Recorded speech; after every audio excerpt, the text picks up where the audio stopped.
Hello there. Um, Welcome to another video. This is one of long awaited video.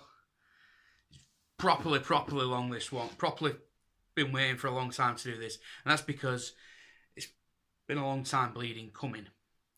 So I'm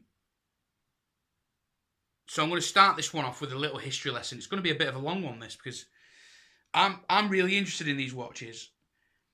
And the only reason that this watch is actually still with me and not on its way back to India is because I really like it.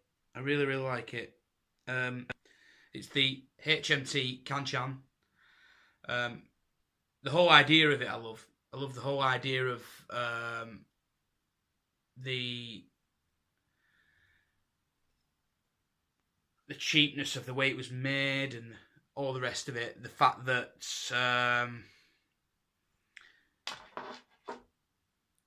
just the fact that it was partly citizen made, and some of the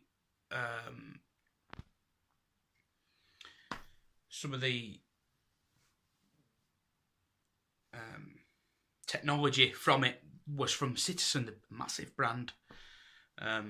But it is a HMT, which stands for Hindustan Machine Technology. I am reading some of this off a piece of paper here, so you'll have to bear with me. Now, Hindustan Machine Tools is actually, what it stands for. I keep saying technology, it's wrong. So if I say it again in the video, I'll just substitute it for tools. It became an incorporated company in 1953 by the Indian government. Made it so. They made watches, tractors, printing and metal presses, die casting and plastic machinery. They also made computer numerical control machines, which I could imagine at the time was a massive business for them, you know. And I think a lot of this was just down to the fact that it was just cheap labour, a lot like China is now for the rest of the world. India was for a lot of our world, which is that kind of odd that it took so long to get here. You'd think with India being sort of like incorporated into the very grain of British society in a way, and British society being incorporated into the very foundations of Indian society, you'd think there'd be better links between the two. However, reliable but slow. So they also made things like bearings and stuff like that. They just, you know, the name speaks itself. Machine tools, you know, or as I like to call it, machine technology. Okay, so the headquarters was in Bangalore in India. Watchmaking in Bangalore was in collaboration with Citizen, as I've just mentioned, the Citizen Watch Company of Japan. The most popular of the watches was the Janata, which was just a very simple hand-winding watch. Now, let me tell you, if that Janata winds anything like this Kanchan, then we have got problems with the Janata, let me tell you. Let's hope that the hand-winding mechanism is more reliable on that, but more on that later. So that was the most popular. The company expanded in 1972, up in capacity, and extended the factory that was situated in Bangalore.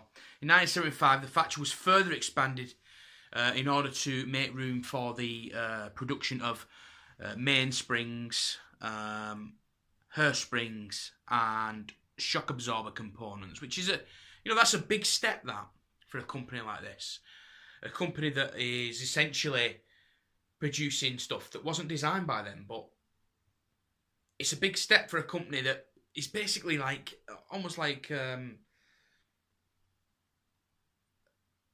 little sibling company, if you will, to Citizen. You know, they were just producing Citizen design movements. Okay, so this was a big step. They were making their own hairsprings. Next, what should have come next was designing their own movements, making their own watches, designing and making their own watches in-house. That's what should have come next. like all the great manufacturers, the likes of Vostok, Rakita, Poljot. They all produce their own movements in-house, their own springs in-house. As I've said in previous videos, Rakita have the know-how and technology and that is so good, and the workmanship is so good and so brilliant that they actually produce the very fine wire and hairsprings for other companies, Swiss companies. Not because they haven't got the machinery in the Swiss companies, because they haven't got the people who can do it anymore. Okay, so that was that. In 2000, in the year 2000, so it ambled along then. It's in good times in 75, and then the company sort of ambled along, and as you know, when you amble along, eventually, if you don't move with the times, if you don't innovate, extrapolate, then you will get left behind, and that's what happened. And in year 2000, HMT business had to be restructured by the Indian government, and it became HMT Watches Limited. It's sort of like a separate thing from HMT, the actual machine tools company. Okay, so it became separate, but this was a slow decline basically, and then it was a pretty rapid decline then over the next 16 years till 2016, where they actually closed down the watch and the bearing factory. Now, the interesting thing about the bearing factory and the watch factory being closed at the same time is that to make bearings, it's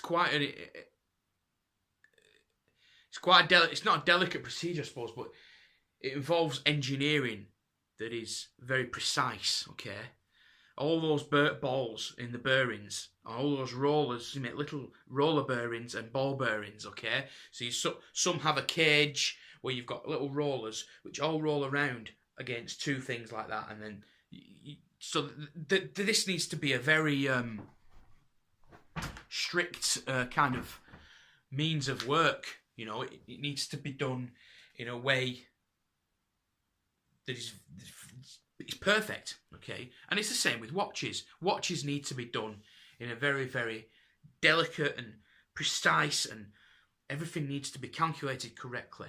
And if you're not doing that correctly, which is why I say it's interesting that the bearings shut down at the same time as the watches, then people are going to stop buying your product, including the Indian people.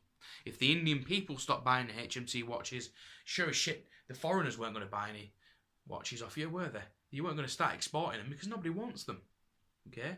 And that's the way, at this point, this company, that is the way that it should have been going. But it didn't. Okay?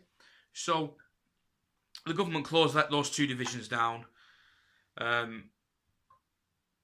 And basically the Indian market at this point, obviously, was flooded with quartz watches. And instead of moving with the times and becoming quartz movement makers again, they didn't.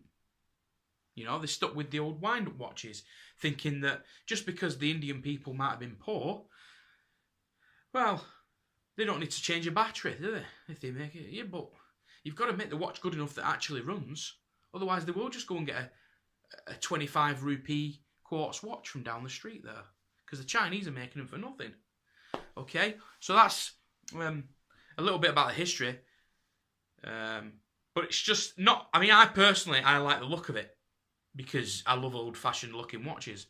But people, you've got to move with the trends, you've got to move with the times, and the designs didn't really reflect the times. Okay, they were still making the same old designs because they never, you know, they might have had some nice ideas, but if the machinery isn't there to create these ideas, then you're nothing. You're nothing essentially, are you? So if you don't invest, you'll get nothing out of it, and eventually you'll just peter out and die. I feel, you know, that it was probably government decisions, it was probably hierarchy decisions, it was probably upper management decisions that caused this. As is always the case in these situations, you can never blame the workers, because the workers can only do the work. The workers can only do the work that is put in front of them. If you tell a worker, do this, he'll do it. But if you give him terrible tools to work with, machines that don't work correctly, machines that don't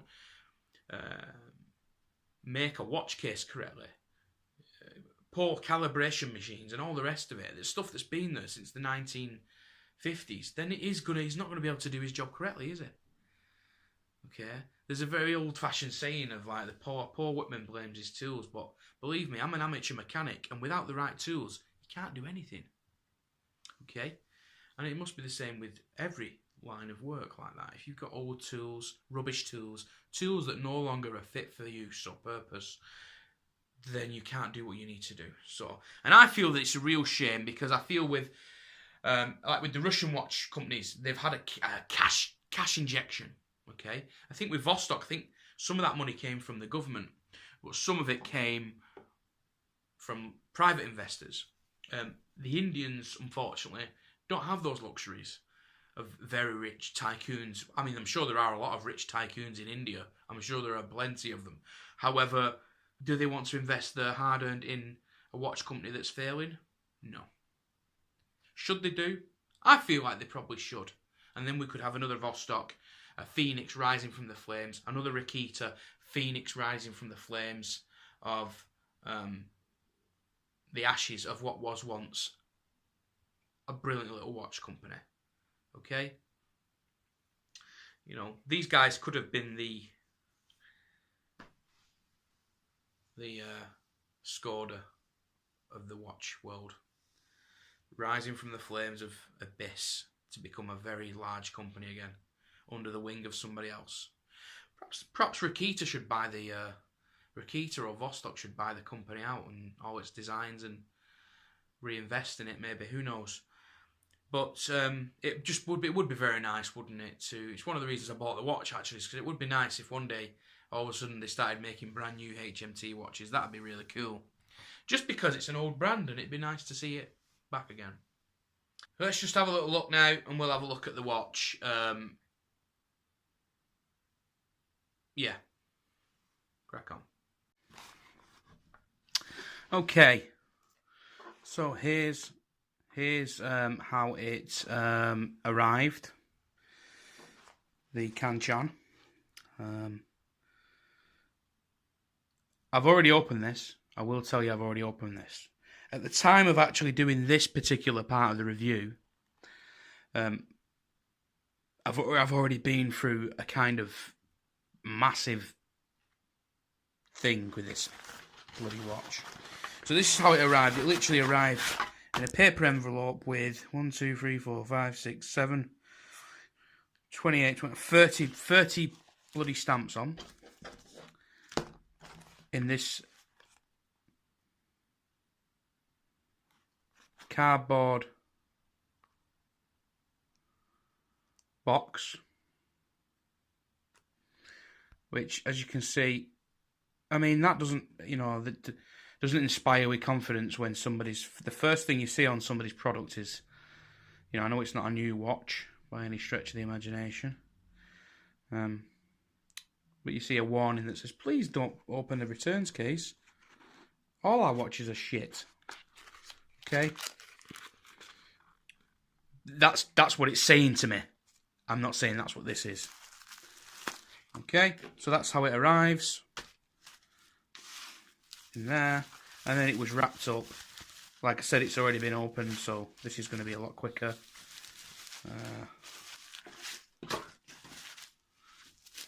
That's that. And then no excellent used vintage watch seller would be worth his salt without the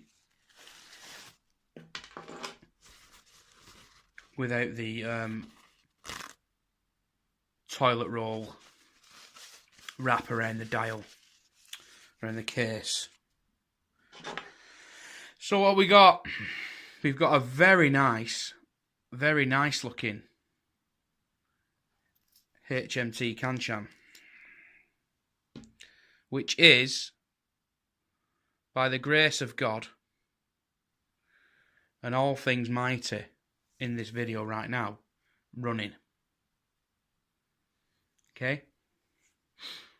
So there it is. I'm going to do a complete video here. I'm just going to run right through it and then I'll just fill you in at the end of what's happened with a few snippets of, because when it arrived it wasn't running. Okay, so we're going to do some measurements. As I said, it wasn't right when it arrived, it wasn't running, and I'm going to show you my only major problem with this. Well, the thing's got problems, the thing's got issues. That's what I will say. Okay, so the width of the case with the crown in place is 38.7 millimeters. We'll do a little measurement without it. Just across the thickest point there, 37. Is that right? That can't be right. 36.8. That's not right, is it? But yeah, roughly 38 mil. 38 mil case. 39 mil case. 37 mil without the crown. The lug widths 16 mil. Very small. I actually thought that was some kind of misprint when I first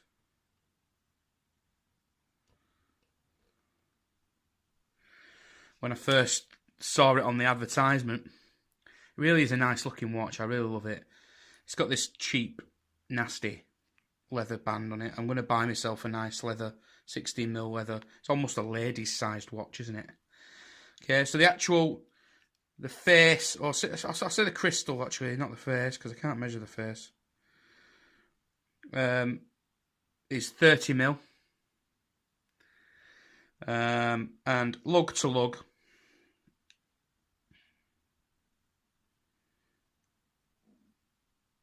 is 39.5.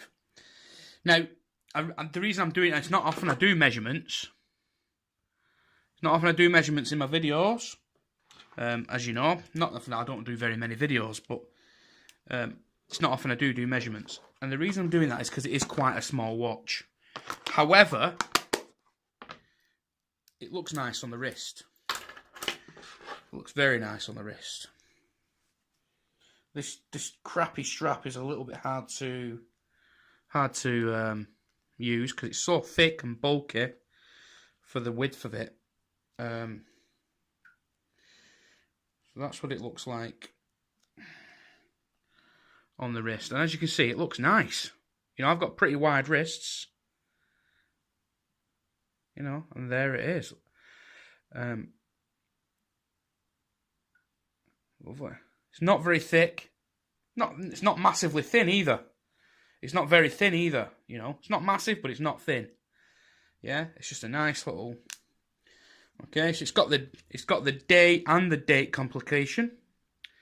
As you can see there, it just says Monday the 22nd today. It arrived on the 17th actually. But I've only just got round to doing it because I had a few issues. I'll show you a couple of stills of the original video I did. Was with the second hand missing. So it arrived and I wore it for 2 days and it would not keep time and I couldn't wind it. And I'll show you why I can't wind it because of this sound.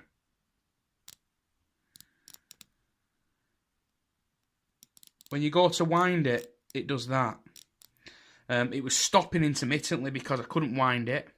I've since found that if you go really slowly with it, you can just give it a little wind and persist in doing that. I've actually hurt my fingers doing that. So it isn't perfect. I have messaged the seller. I've told them that it's not right. They insisted that it was checked, and for 3 days it was checked. So I'll probably just keep it. As I said, I put the second hand back on myself because it obviously was loose. It's not come off since. And all I did when the second hand come off, you know, the second hand came off because it was my fault in a way. because it stopped. So I just give it a little shake, and next thing I knew is there's a second hand. But it's actually keeping really good time. I set that about 5 hours ago. I wore it today all day, and it kept perfect time all day whilst I was moving around. That has not stopped yet. It ticked over the date last night. So maybe opening the back, and because I had to take the rotor off, and such like. So I'm going to keep the watch, and I'll probably get it serviced at some point. It's a real shame because I really wanted this watch to look, because when I looked at it on online, I fell in love with it. It really is. I really do think it looks that nice.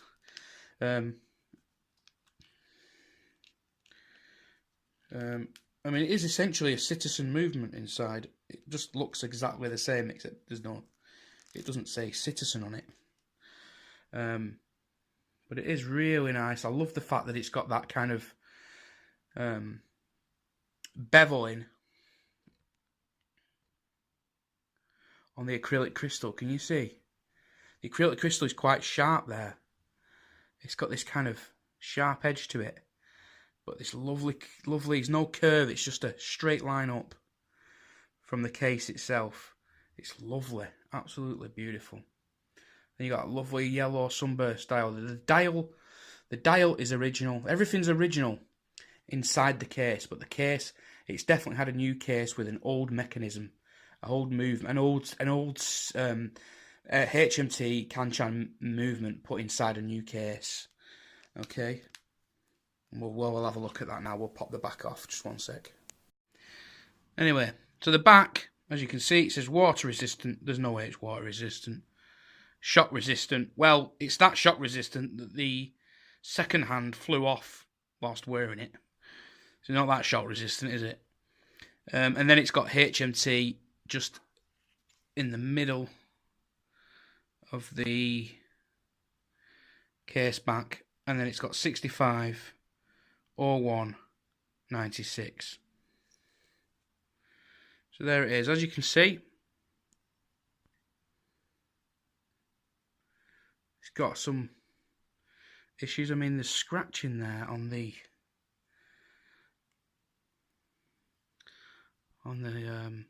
thing. You can see the jewels. I'm not sure it's 21 jewels, but I'm assuming you can't ball those twice. But it's ticking, you know. I mean, I can't really complain if it's ticking, can you? There it is. And as you can see, this just one sec. So you see here, this is like totally Citizen. This little shape here is totally Citizen. As far as I'm concerned. I mean, I like it. I love this tiny little movement. We'll have a look at this. We'll take it out of this, and we'll just briefly have a look at this winding mechanism, and somebody might be able to tell me what's wrong with it. I don't think it's worth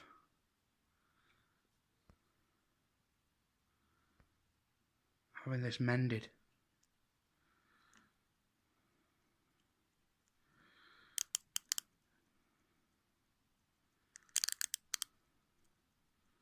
So you see what's happening there?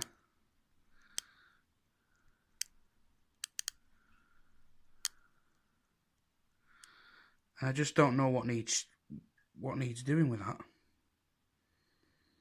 I really don't.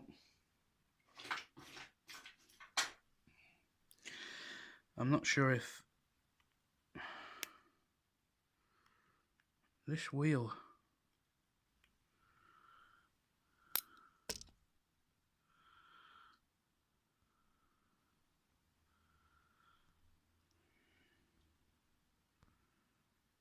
Wow.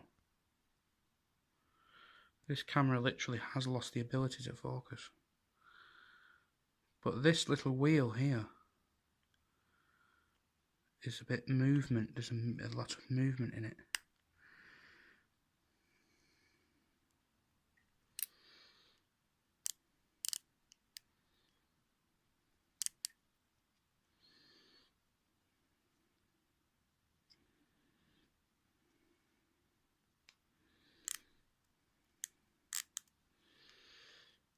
Very strange.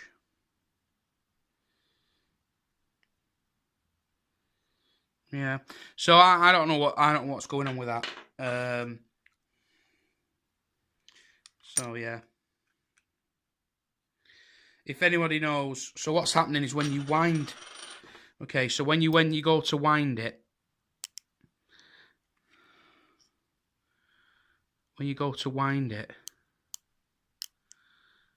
it is winding a little bit. So here's the drum with the main spring in. And here is like a secondary cog. And then there's this little tiny cog here. I'm not sure what it's meant to do. I'm almost certain that is meant to move. I'm not sure. I'm sure it's meant to move around on its axis, this little tiny cog.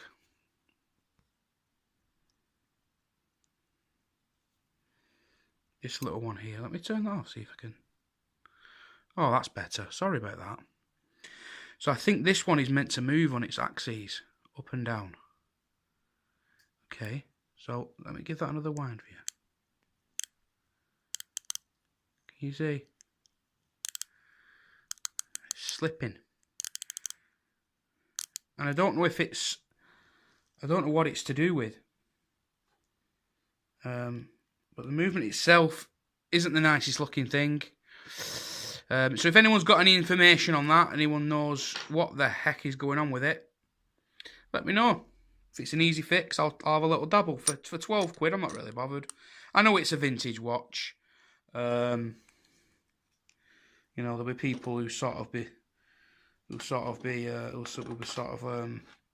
cursing me, possibly. But it's a vintage watch for me that is only worth 11 quid. You know, there's millions still out there. And this one's mine to do as I please with it, really. So, you don't like it, lump it. But yeah, that little clicky noise, found it really perturbing at first. And then I realised that it wasn't changing, it wasn't getting worse. So I think it might be actually a mechanism of the watch, which is being engaged too soon. I.e. like an overwind system, which is being engaged too soon. But yeah, if anybody knows what that could be, let me know. But I like it. I really, really like it. It's a lovely little, got a lovely little dial on it. Nice. I've never had a watch with a day and date complication on it. But look at that sunburst dial. Absolutely lovely. You know, if I give that a little clean.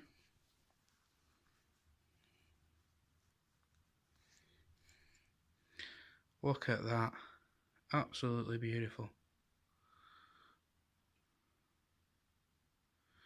Can you imagine that sitting on your wrist on a summer's day, just glistening in the sun. Beautiful. So ladies and gentlemen, there you have it. The $11.99. The $11.99 HMT Kanchan. Day-date complication. A vintage Indian-made watch by Hindustan Machine Technologies. Look at that sheen. Alright. Don't forget to comment, rate, subscribe. And thanks for watching. My next video will be a Joom haul. My next video will be. It'll be a Joom Hall, which is Joom is a website that sells cheap Chinese stuff. So this ring comes from there. Real titanium steel. Real titanium steel ring for 93 pence, I think it was. Look at that. Beautiful. Actual real titanium steel. Black. Thought I'd buy myself a nice little pinky finger ring. I like that. I like a pinky finger ring. Get me? That's good. So yeah, tune in for that. My Joom haul. And that wraps up the HMT Kanchan. For now. Thank you.